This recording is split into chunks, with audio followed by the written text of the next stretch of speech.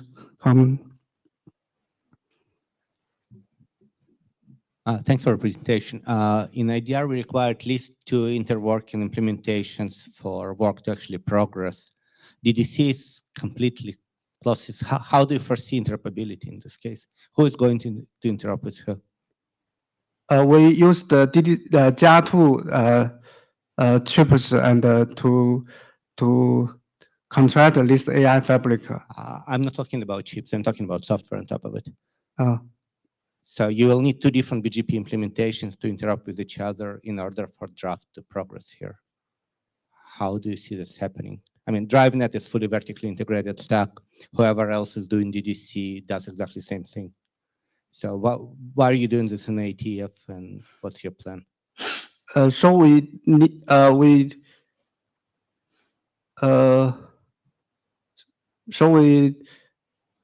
extend BP for common requirements. We carry all hardware will need this extension.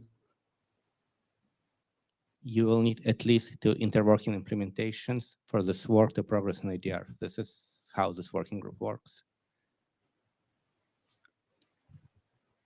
You mean the control plane or the forwarding plane? Control plane.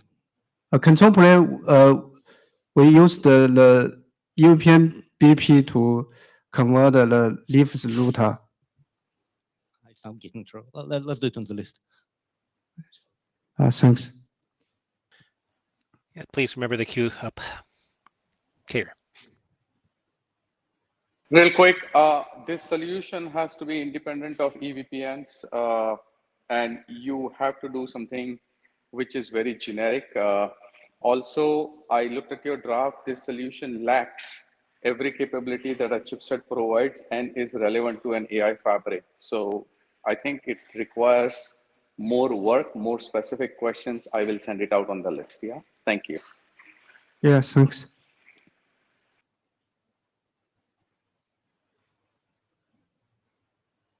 Okay.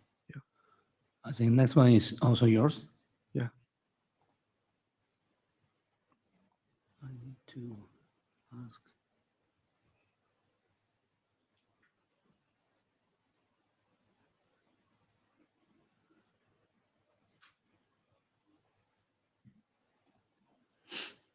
This draft is about the BP SI policy extension for admin flag. Here's some scenarios. First scenarios, we may shut down the CP or segment list of an SI policy. We may mark the CP as cannot be backup path. So we need the S flag to admin flag to shut down the CP or segment list of SI policy. The 2 scenarios is ignore the service router's prefix seed. In 6P scenarios, the SI policy already include the EP labels. In encapsulating the head end, even though the segment list of SI policy can already reach the egress node, it still imposed the service router's label. So the solution is to using I flag in admin flag to ignore the imposing the service router's prefix seed. The third scenario is we need a flag to mark the CP flag as the drop upon invalid flag. In current BP extension for SI policy, we just drop upon invalid behavior in binding seed. So the CP's drop upon flag does not define. So we define the D flag to mark the CP's state. The first scenario is about the segment list optimization. This draft is a presentation about 1 year ago. Refers to draft Liu IDR segment list optimized. this draft is about to include or exclude the last seed of the segment list. So it can reduce the last seed, the last egress and seed. So the BP extension is very simple. We extend two levels at the main flag. First level in CP flag, CP levels control flag. Another level is a segment list level. We add a segment list level control flag. The CP levels flag, we now define the four flags. S flag marked the CP's admin flag. B flag marked as configured be backup eligible. I flag marked as ignored the service router's prefixed. D flag indicate the CP has marked as drop upon invalid behavior. We also define the segment list levels at the main flag, such as S flag to indicate the segment admin shutdown state. Maybe we use the E flag to indicate to include the last seed of the segment list. We may discuss in our draft. Yeah, that's all. Thank you.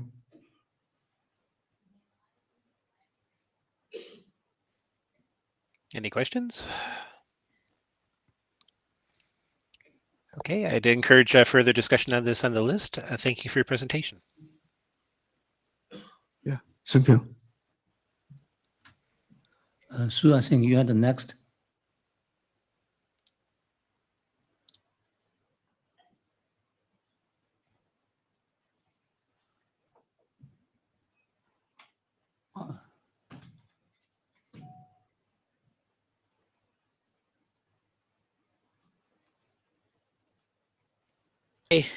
Can you hear me now?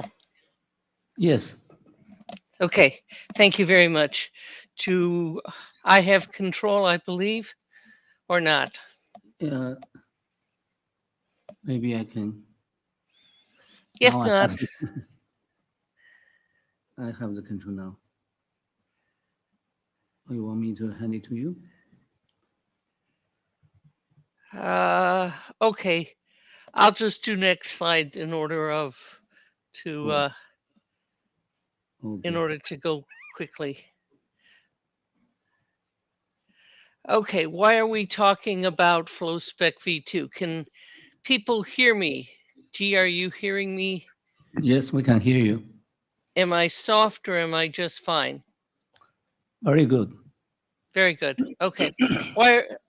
I'll try to go through this a little shorter than my 30 minutes so everybody can complete. Why are we talking about FlowSpec v2? We had a bunch of interims. We have 15 IDR drafts in limbo. We left them in limbo for a while because we dealt with the important CAR and CT work. Now the IDR chairs are coming back and we're trying to take them out of limbo and try to process all the adoptions. My work in the reformatting of those FlowSpec v2 is simply to try to get the base concepts out there and agreed on by IDR so all the individual drafts can go ahead and be implemented or and go to working group last call or at least come to adoption stage. So where are we? We did working group last call for IP Basic, and we are ready to do working group last call for FlowSpec extended community actions. The base draft had extended community actions. I'll give you some instructions on what people need to do in a moment for those drafts to be FlowSpec v1, v2 compliant.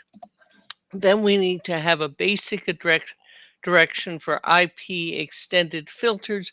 My presentation right now is to get feedback so we can close off on that. and start the additional filters. This is not to go through the concepts of filter dependency or action dependency. Those we still have a lot of open issues to. Go to the next slide, please.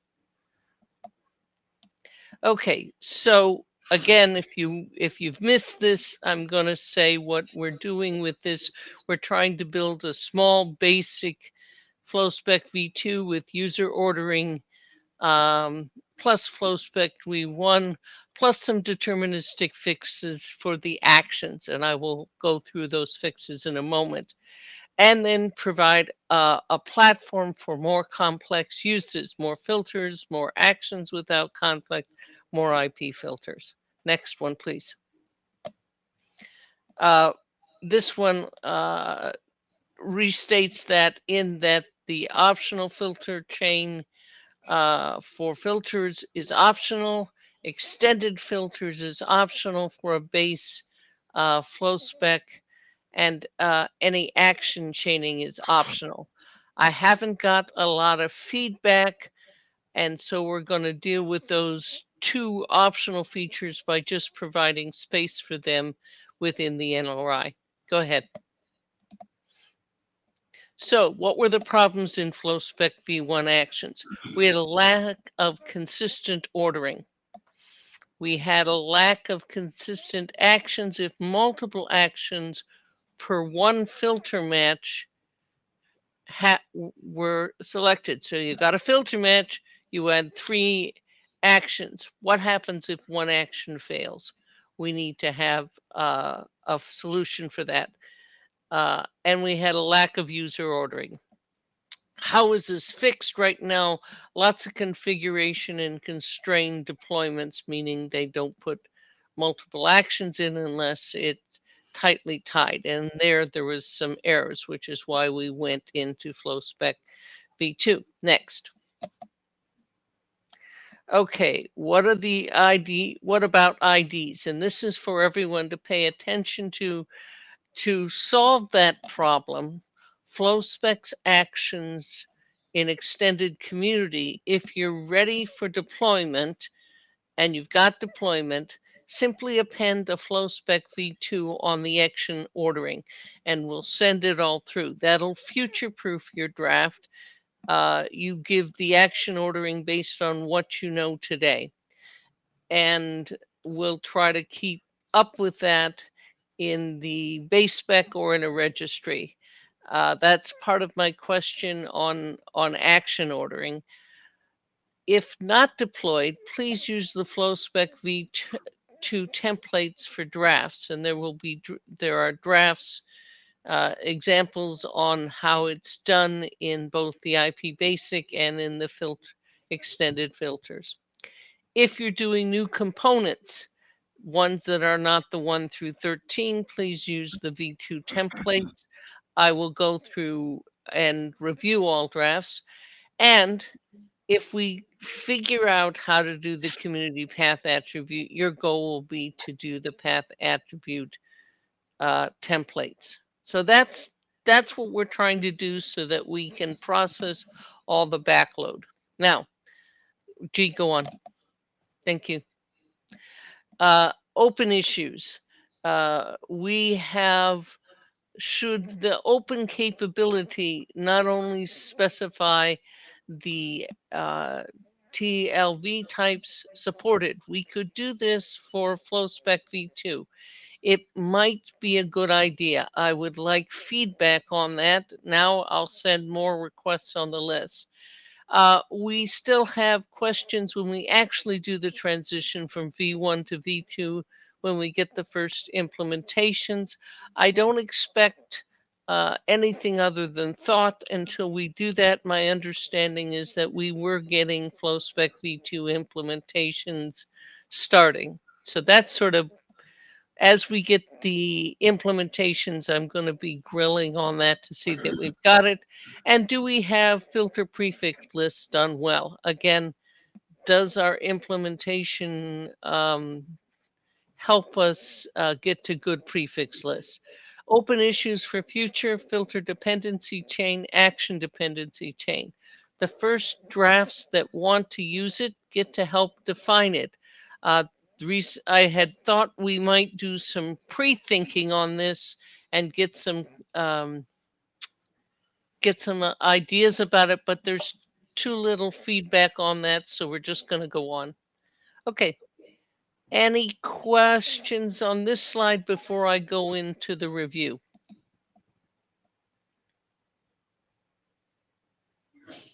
Okay, this is the last time we're going to go through this, so from here on, I'll probably just point to this presentation. Next slide, please, G. What feedback do the chairs need now? Should we help this by doing early allocation for the SAFIs for FlowSpec v2 and VPN? Should we get the capability code? Notice we need to know what that capability code should be, if it's going to be different than V1. And there is a V2 action ordering extended community. That's a generic community. Do we do early allocation to help people? These are normal things that'll happen eventually as the first implementations come out. The question is when. We could create registries to help sort through these 15 set of existing drafts or and the new ones. The reason I mentioned doing early registries is Caton and I have found all sorts of fun in the catch-22 of trying to get a main draft out and other drafts coming behind it. And I got to give a shout out to Caton for all of his immense patience as we work through all the detailed process in getting some of the SR work done or the BGPLS work. So feedback list in the comments. Care, did you want to talk now or did you want to go forward? I can talk now. Keir Patel Arcus, speaking again as both as a chair as well as a working group member. My comment as a shepherd, early comment as a shepherd who's overlooking some of this work, is that over and above that you said, everything that you said, let's try and consider getting an early, let's solicit an early feedback from implementers. You already have requirements from the operator side somewhat well hashed out, but getting some early implementation feedback from implementers would also be helpful to say, hey, this work looks like reasonably well carved out, and therefore we should take a stab at implementing it. It's a lot of rework as well and redesigning that's going on here. So that getting that level of feedback would be helpful. Thank you. And had I been at IETF, I have a couple of those implementers I have been meeting with in person or people tagged to those implementers. I would love to talk to anyone one-on-one, one-on-group. We need to do this. We did this redesign for the implementers to try to make it easy stepwise progression. And I will tag my usual suspects, but I would just plea for anyone who's working on this to let me know you're there. This is specifically on the first implementation for the basic, but if you're doing implementation like the wonderful folks who did the payload, that would be helpful. Okay, next slide. Now, the rest is a little review to try to capture people and to try to make sure I did a good job of explaining this last time. I got some feedback that when I was looking for the details, people really hadn't caught up with the basics. Okay, go. So this is going to be high level for folks. Go ahead, G, next slide. Just to remind you, there are user orders of filters. There's an optional concept of dependency change, and we are grouping the rules by user order and then by TLV with our component match operator variables and match value.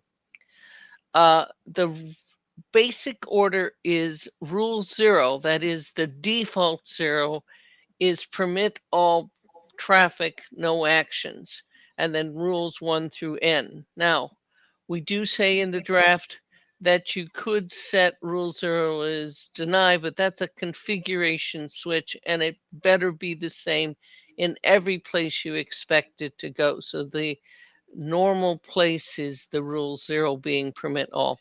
Okay, go to the next slide. Now, actions. If your actions, if you have multiple actions down here, when you get a rule action and you have 3 or 4 of them, then the order is predefined in extended communities. And that's what we need to, that's what's defined in the basic. That's what is going to need to be defined in every new spec. Where do you fit in that order? And then the working group has to agree to it and the shepherds have to review it. If you have a community path and we figure out how to do that, that spec is still not even being asked for working group adoption because some people had some concerns. That's when we do user ordering of these multiple actions per filter match. We also will allow dependency chains. And again, we need to have the first examples in that initial document. Okay, same set of things for grouping. Go ahead to the next slide. Okay, if you do flow 2 filters and flow 1 filters, you should put flow 2 filters in the front. Of course, in implementations, you may want to have a flag that says I'm phasing this in, therefore I want to do flow 1 filters with flow 2 filters afterwards. If you do that, that must be the same in all of the places it will go. The default will be flow 2 filters, then flow 1 filters after all of the flow 2 filters. And then there is the default ordering. If you have the same user order, then order by components. If you have the same user order and same component number, then the multiple components are ordering becomes defined in a component definition. Again, this is the same way we did FlowSpec v1 with user ordering placed as the primary. Jeff, do you want to make a comment here? Yes, just a quick one. So this set of rules is partially why the component IDs for the various match types is so critical. We gave the example, and so I think covers a little bit of this in some of our slides, that for a given type, like the base IP types, if we want to add in something at a later point, and we want the default sort order to behave a certain way, this set of rules means that the component ID ordering is very important. This means that we have a strong challenge of getting those numbers initially right and figuring out some scheme that lets us sort of leave space for things to get inserted later. Thanks, Sue. Please go ahead to the next slide.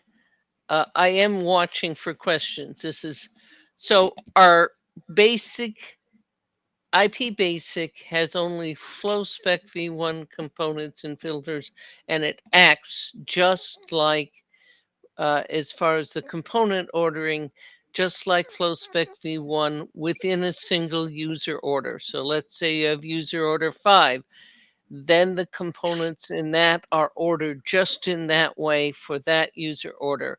You go to user order 6 and then it becomes a whole nother thing. So that's the basic definition from the operators that we got. And we're limiting this first one to only FlowSpec v1 components. Nothing more, no tests to make it streamlined for early implementations. Go to the next slide. The those are the component numbers. They will not change. Go to the next one. Now, this goes to the actions. How did we solve the problem? With the lack of consistent ordering, we give a defined ordering. With a lack of consistent actions on multiple actions, if the one fails, we'll go to the action chain ordering for what happens on failure. On failure, if you have one, you either have continue on going on or stop. Okay, you'll find that in IP Basic. Lack of user ordering will not be solved in the base FlowSpec v2. The only way to solve user order for that is a community path attribute. Everything else seemed to run into a block. So you can solve the first two with the IP Basic, but you can't solve the third. Didn't sound like lack of user ordering for FlowSpec v2 actions was a real block. Okay. I've gone through the upgrade on sections. I've included it there. Simply remember that when you give new FlowSpec action drafts or old ones, you must define the order within FlowSpec v2. Go ahead. These are existing ones. They have sequence, copy, slice. Again, you'll find all of these can go forward into the FlowSpec v2. All I ask for all of these is there's a section that provides ordering for v2. Jeff has already started to rework redirect IP. My suggestion is that goes forward with an comment section on how it will be done with FlowSpec v2. I'm not going to insist on implementation on that as the chair monitoring this, just that it's there to give the future proofing and direction for people who are going to implement FlowSpec v2. Questions from authors. Proposed drafts. Any questions on authors? Okay. Pick up later. FlowSpec proposed drafts will need to take their extended community and use the FlowSpec v2 templates. If you have a question, if you need help, I'll be glad to send you send me, I'll be glad to rewrite or hand your text for you to give you the right format, because right now it's basically format that tells you what to do and how to sort of reformat it so the working group will see the same thing and can make a quick decision. Next one. These are non-IP filters. They'll all sort of need to do things. I've categorized the filter and the mark and the actions there for your information. Go on. Now, just so you remind you what the community attribute, and on the list, thanks to Robert Rezuk and others, we ran into the case that the community path attribute could be a part of the original work, which would be super cool. I released a draft because I thought that work was dead. That work, thanks to John Scudder, is not dead. It just needs a refresh of the draft, and we just need a community container. Yep. This was written to reference the spec that I currently have. So as that community container is rephrased, we will ask for a TLB within it. Or we will go with our own community path attribute. I prefer using someone else's existing container and adding a TLB. Next one. This community container is not part, needs to have future work on the actions. So the draft hairs more IP filters that you'll see for working group adoption does not have this for it. Okay. Go ahead to the next one. And these are the ones that were defined for the community path attribute because they need more space than the extended community. They're all the they're the deterministic latency action and the TS and stream are proposed. The first two were written but and sent to after working group last call, but that was sent back to the working group. Okay, that's Robin Lee's work and his co-authors.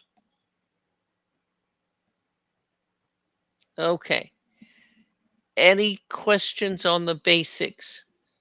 Hopefully you've seen it enough that when we go through all these individual drafts in the next 3 months, you don't have questions or you can go back to this basic presentation.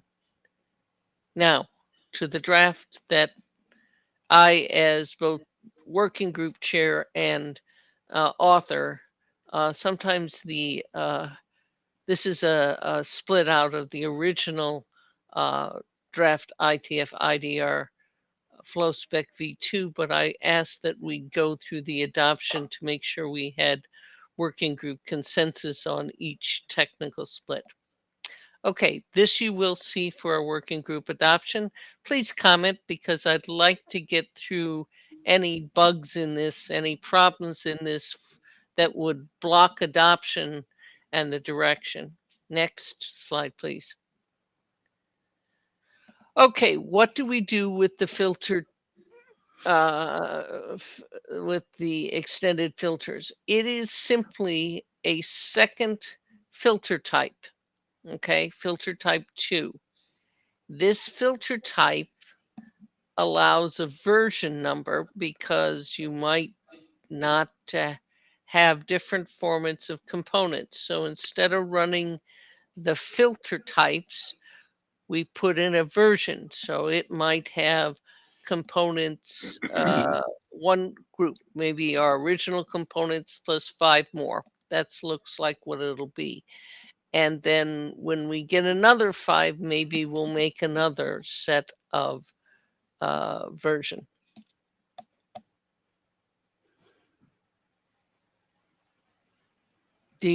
Jeff says he's confused by the draft title name. It is really draft hairs IDR flow spec v2 more IP filters. Did I make a mistake in the title slide? My Yeah, bad. no, not a big deal. Sorry, I didn't mean to interrupt your flow. It's okay. I again apologize. I tried to not. I asked that this be moved from Monday till Friday, so hopefully I was clear. But I still may be missing some folks. I'm coming out of a long period of being sick. Okay, back to this. The main thing you have to understand is order is required. Dependency, just like FlowSpec v1, can be all zeros. So that's for a future, or if you have a specific proposal for your draft, we need to deal with dependency perhaps as a separate draft so we can look at it. The filter, so the first set of filters would have an order, a dependency of all zeros because we're going to turn it off, and then a filter type of 2, and then a length, and then a set of components. But before the components, you'll have a version that allows different groups of components. Maybe the first is components 14 through 20. And so when people see I've got 14 through 20, they'll know quickly that they can handle, that's something they can handle. Okay, let's go to the next. So what's the additions that are required? The new TLV format. and the components defined by individual draft. Now, the only one that I have to ask is whether the base draft should include TLV. Robin on Monday took the SRV6 and is pulling it out of the base draft. So right now we only have one component in the base draft, and that's TTL. I don't know if that's generic enough to keep it in the base draft or if we pull it out as well. Right now, I would tend to pull it out, but there is, that's something for the feedback. I can recontact the original authors. 4 or 5 years ago, people wanted us to pull all the various components into the base draft. Now we find as they implemented it, you have the push to splitting them out. Okay. Next. Now, this is the way that the L3 components might start out with. Notice, like Jeff, I am very sensitive to trying to do these component numbers unique so that by default we can have some sort of ordering. Now, one way to do it is give the default component of 14 as TTL, and then allow SIDs, which is the draft Robin presented on Monday, and NRP, which is another IDR draft, to be added, and the payload some distant later, figuring that other things may be wished to be filtered inside of the SRV6 or header or the V4 header. Then, as Jeff mentioned earlier, we would have global allocations where we would reserve various chunks of data for right now. That is, again, the thing that we want people to sort of take the allocations in a way that for the first set of allocations, we can use defaults that are listed. And we've also left out some first come, first serve and reserve spots in the registry. And that's sort of at the bottom how we might do the registry in the initial.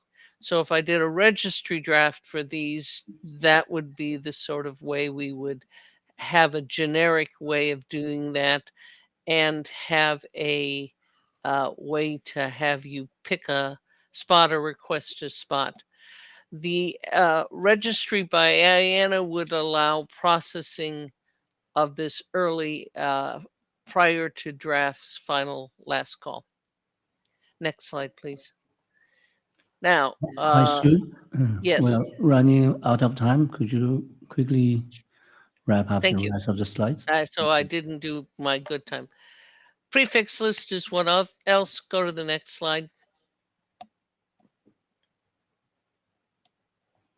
Go on to the next slide. This is the component lists. We did that last time. Go to the next slide. And there are some other open issues about what we do for AS and as sundry linked data. We should be, I think we'll stop here. Feedback is necessary. I will start based on my shepherd, which is CARE, start an adoption call, if nothing else, to get some strong feedback on this so we can then start the other drafts. And that adoption call is on draft on the more IP filters. Thank you, G, for calling time. Yeah, thank you, Sue. And next is Li Zhang.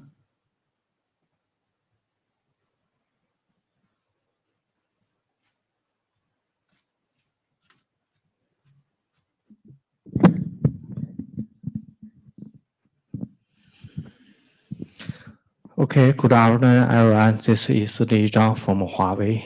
I will introduce the BGP flow spec extension for scheduling on behalf of Tianzhou and Jiedong and Zhenqiangli firm. And next slide. You can use this. Oh, okay.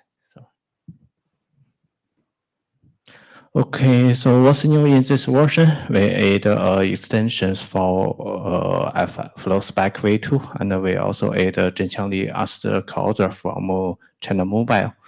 And we also do some editorial modifications in this version. And the background of this work is the traffic diversion in tidal network.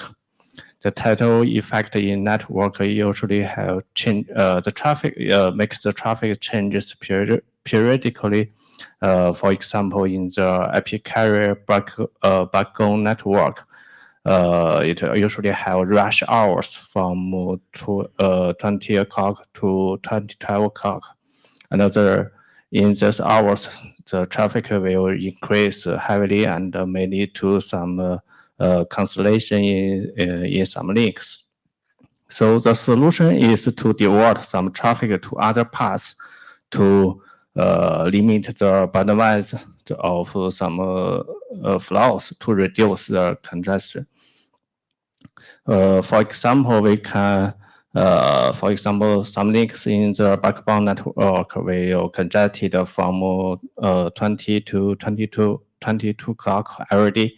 And then we can define a flow spec which can steer some flows to other links, which and this flow spec can be enabled at 20 o'clock to 2012 o'clock, and then we can reduce the congestion in these links. So what we did, we extended the flow spec v1 and the flow spec v2. In the flow spec v1, we define a new components. It includes a type length and scheduling time information. And for flow spec v2, it contains the IP filters and layer 2 filters. For the IP filters, it can reuse the new components defined in flow spec v1, and for layer 2 traffic filters, we define a new schedule sum TLV.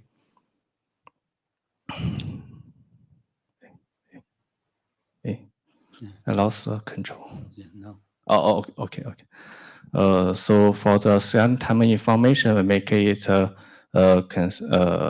we define a schedule ID to uniquely define identify different schedules, and as a priority.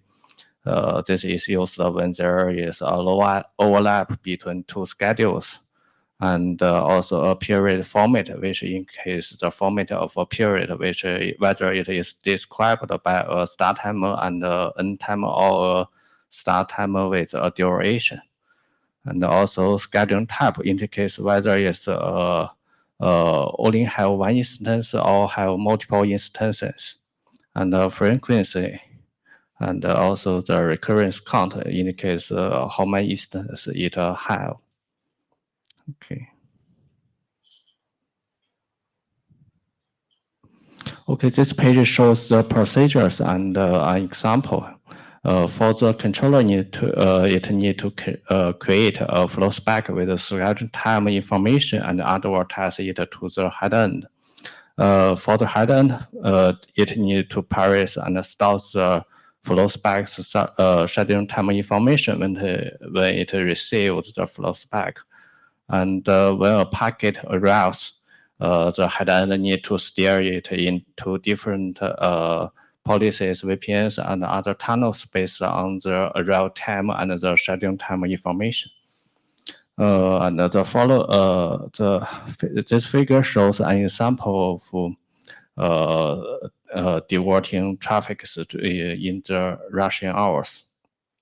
We assume that the path from N1 to N2 and to N4 is busy from 20 to 22 to 0 o'clock, and we can generate two flow specs to the head end N1 and both of them are for the flow F1, and one is enabled from 0 o'clock to 20 o'clock, and the actions is to redirect the packets to path 1, and for the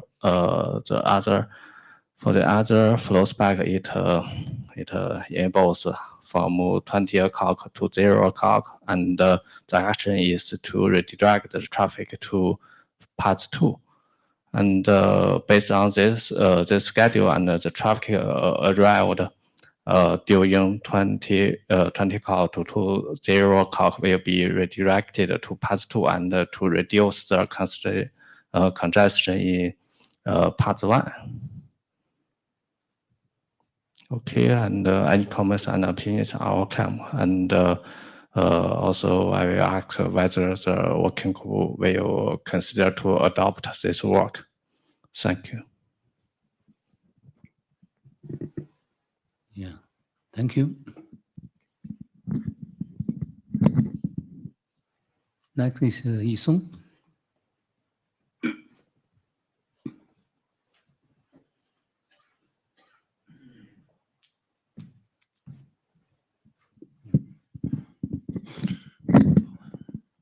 Hello everyone, I'm Yisong Liu from China Mobile.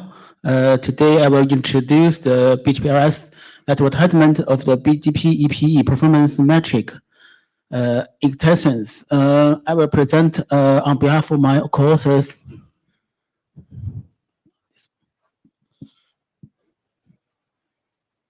As we know, when the controller compute the inter-AS path, it will need to know that the BGP EPE is metric.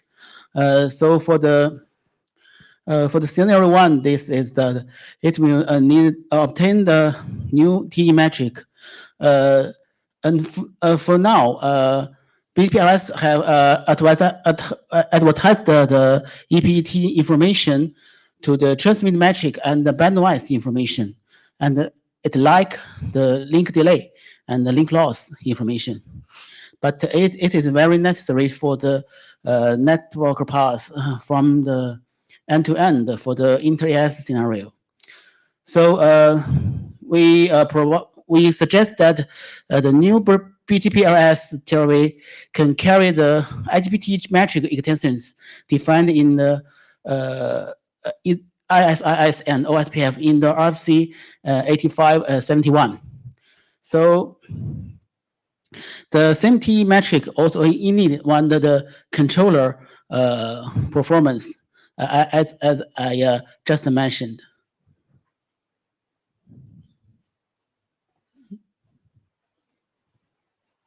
Oh, it's not working. Okay. So for the scenario 1, scenario 2 is that we'll obtain the TE metric of the external router. The controller for the inter-AS intended to establish the BGPRS connection with both the internal router and the external router to get the EPET performance metric information. But due to the deviation of different domains, maybe for the different administration of this network, so controller cannot establish the connection with the external router or obtain the information for the EPET metric. So the internal router can advertise this reverse bandwidth or reverse link delay for the external router, and so the controller can compute the inter-AS network path. And as we know, the bandwidth and the link delay and the link loss is often used in the computing network path, but well, for our analysis, the link loss is currently unable to be obtained from the remote device.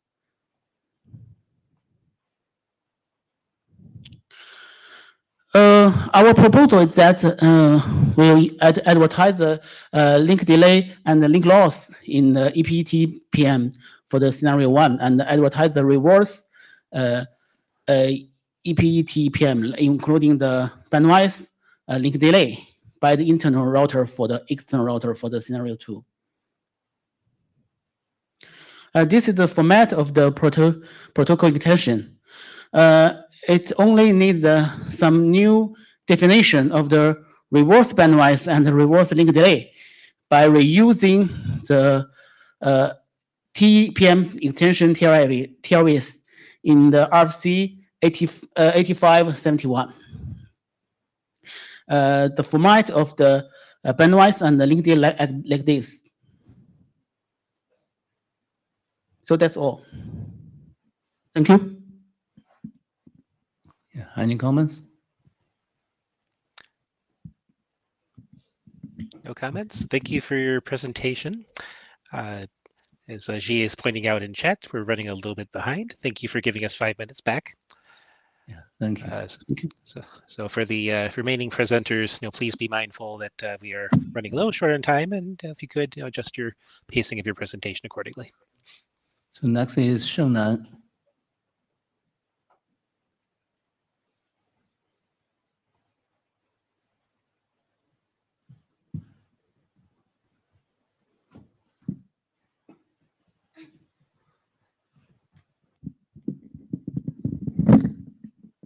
Hi, I'm Shengnan Yue from China Mobile, and the title is the definition and the problem statement for consistency in interdomain routing and forwarding. As we know, as pass attribute of BGP records the AS number that is passed through, and theoretically, the interdomain forwarding behavior depends on the routing. Therefore, the consistency means that the inter-AS traffic is forwarded along the AS path in the reverse direction. However, the actual forwarding path is usually different with the AS path in the BGP update. Take this figure, for example. The AS2 redirect the traffic from AS3 to AS4. So the origin AS, maybe any AS does not see the actual forwarding AS path from the BGP announcement. So this may lead to some risks. The first one is the traffic hole. There may be no corresponding route for the next hop AS, and the forwarding AS path that has not been checked by BGP may lead to loop, and the complete forwarding AS path is composed of multiple AS paths from different protocol, which may lead to the unnecessary lessening of the path.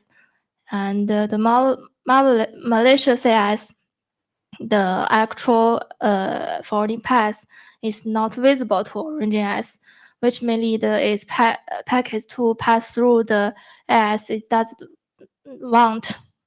And there also the AS may prefer some ASs that with a non-optimal route. So what results in the inconsistency? There are two reasons. The first one is inter-domain traffic redirection, such as policy-based routing or BGP flows back. There is no control plan or routing protocol awareness, and there may be ambiguous routing specification. And the ordered AS sequence is converted to the unordered AS site under the route aggregation scenario. So how to keep the consistency? There are two steps in our method. The first step is to obtain the deviation AS path will occur the next hop AS and the destination prefix of the redirection rule, and then look up the AS path in the attribute scene from the next hop AS according to the destination prefix. And then the AS that generates the deviation AS path is obliged to check and advertise it to the other AS. So the deviation AS path and the attribute of a specific flow should be included in BGP update. For example, the AS4 advertise a BGP update to ASX with the path AS1, AS2, AS4, and the AS2 redirect the route from S4 to S3. So the S2 is obliged to add the deviation path, D path, AS2, S3, S4, and advertise it, add it to the BGP update and advertise it to the other ASs. And then the origin AS can combine it to get the actual complete forwarding path. And then the path can be verified to be optimal or secure.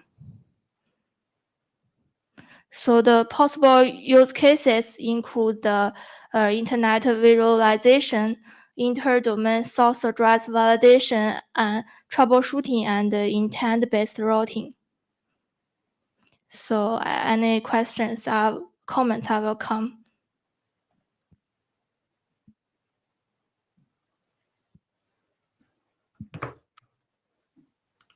John, yeah, thank you. Hi. Yeah. Thanks for this. So my observation is that to the extent that I've understood your presentation, I think you've rediscovered a property that's been known about BGP for like the last 30 years or something since classless routing was invented, which is that it hides topology and as a result, sometimes the forwarding path deviates from what's shown in BGP.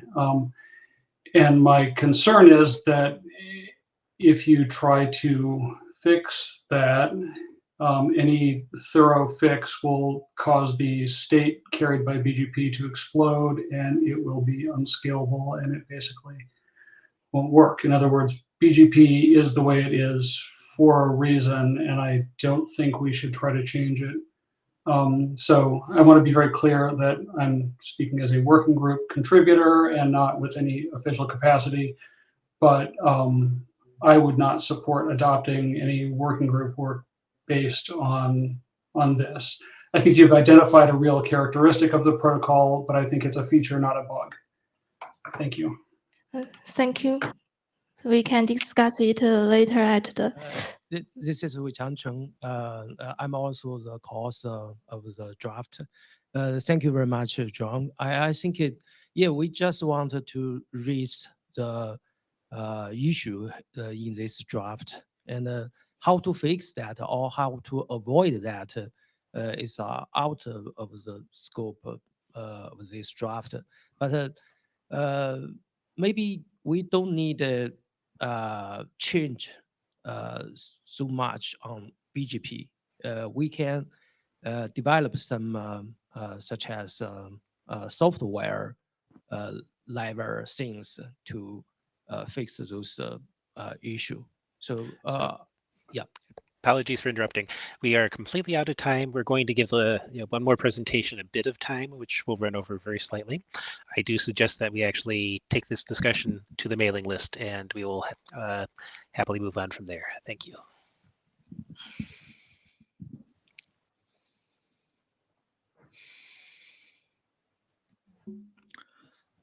Yeah. Hi, I'm Krishna Swami from Cisco. I will be presenting the BGP route capability on behalf of my co-authors. So, in the interest of time, I'm going to skip the background. So, directly jump into the problem statement. So, many BGP address families like EVPN, MVPN, and others, they support the route types within their address family, right? And each route type has its own unique, the key length that helps the BGP to store the updates accordingly. Now, some implementations might reset a session if they are not able to parse a particular update, but some can also treat it as a withdraw. Okay, so for example, if the session is not reset, right, so then the BGP, the peer is silently dropping that route, and there is no indication, and there could be an functionality impact, specifically like in case of an EVPN, right? So there are not a lot of route types that we sync between the multi-home devices. So in this document, we propose a new route type capabilities as part of optional capabilities that could be sent in the BGP open message. Okay.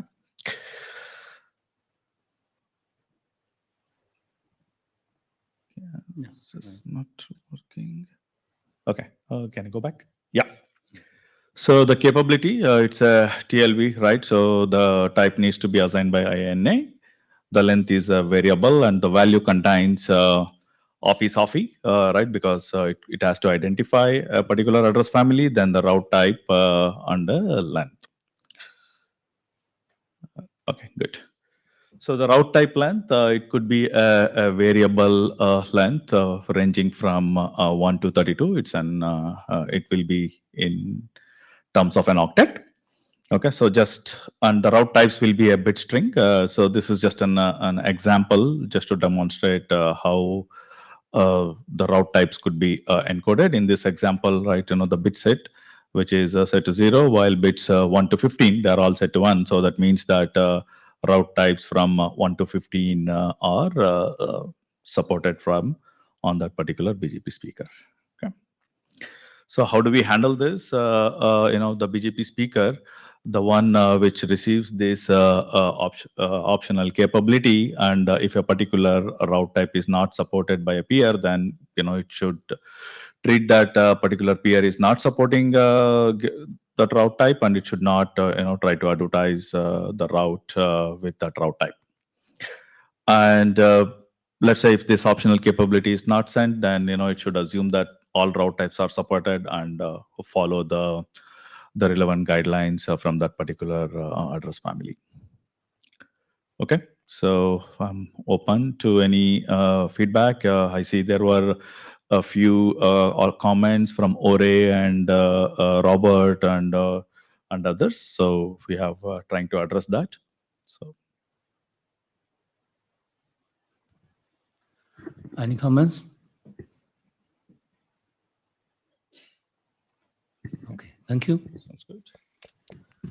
Well, we actually recovered a little bit of time, so if people are willing to wait just a few extra minutes, again, I think you have time for a very brief update. Okay. All right. Yes. All right. Can everyone hear me? Yes. Okay. Yes. Hi, my name is Gyan Mishra, and I'll be presenting on behalf of co-authors of 4PE draft connecting IPv4 islands over an IPv6 core. Next slide. So just a quick recap, and then I'll go to the last slide. So this draft, the motivation behind this draft is to being able to connect IPv4 islands over an IPv6 core. A standard exists for 6PE doing the reverse connecting 6 islands over 4 core. A standard was never developed, or in this case, an informational draft to connect 4 islands over 6 core. And so that is what the goal of this draft. Next slide. So this is just a really quick recap. So basically, this draft it allows the using the BGP control plane to either advertise the 4 prefixes, either labeled or unlabeled, across a V6 core, similar to having similar to, let's say, if you're doing VPN, but in this case it's global table. So global table v4 prefixes over 6 core, and it supports NRAS options, and it also supports MPLS, SRMPLS, SRv6. Next slide. So had few updates, quick updates. So I had chair review with Sue.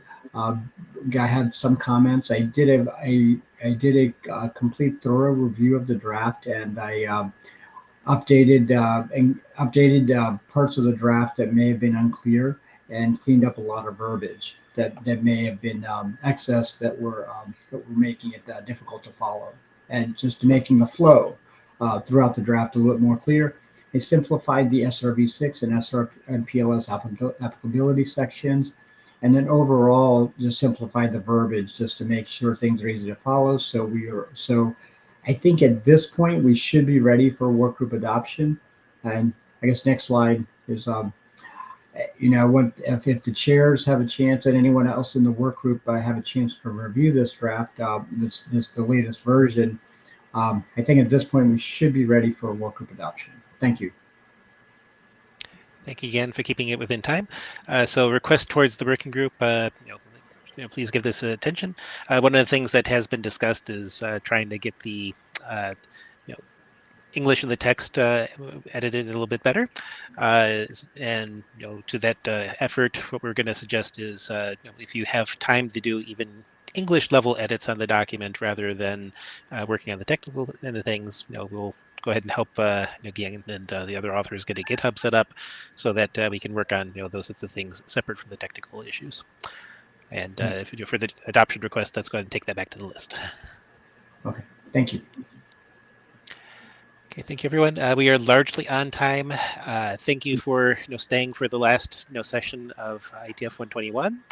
For those of you that are sticking around for the reception, please have fun, and I wish you all safe travels. And we will reconvene at IETF 122.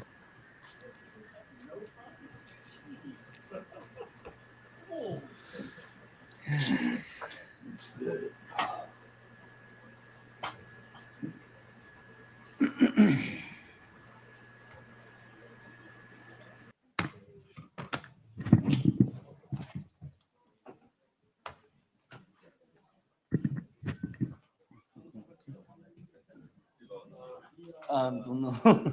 Should be.